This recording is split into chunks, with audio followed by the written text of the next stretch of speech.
उन्हाळा चालू असल्यामुळे आज मी बनवलेली आहे गव्हाची कुरडई। तर कोणाकोणाला आवडते नक्की सांगा।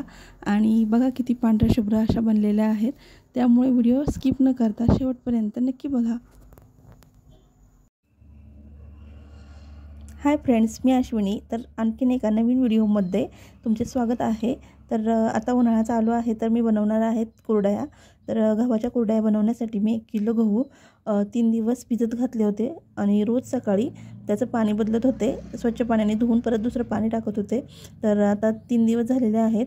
आपले गहू बघा छान असे टम्म फुगलेले आहेत।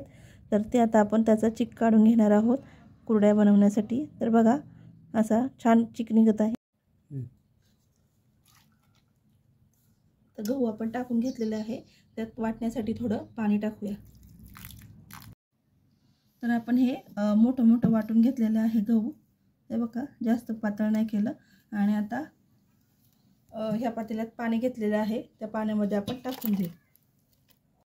तर आपण हा चिक 2 ते 3 गाळणीने गाळून परत स्वच्छ कापडामध्ये पण गाळला व नंतर परत अजून एकदा छोट्या गाळणीने गाळून घेतलेला, असं 3-4 वेळा गाळून हा निघालेला आहे। आणि त्यातला हा कोंडा एवढा साईडला निघालेला आहे, तो आपण वापरत नाही।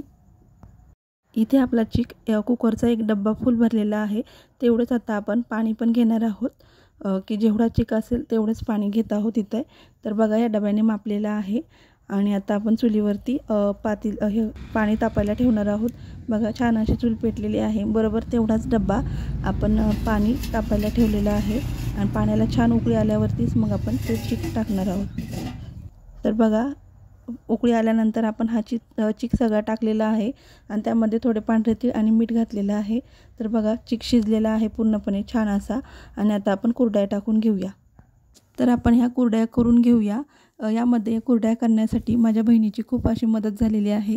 तिने चिक वगैरे शिजून दिला आणि ती आपली भरून पण देत आहेत आणि मी इथं कुरडया करत आहेत। तर बघा छान अशा कुरडया आपल्या करून झालेल्या आहेत आणि आम्ही उन्हात आणून ठेवलेल्या आहे, घरामध्ये केल्या व उन्हात वाळायला ठेवलेल्या आहेत।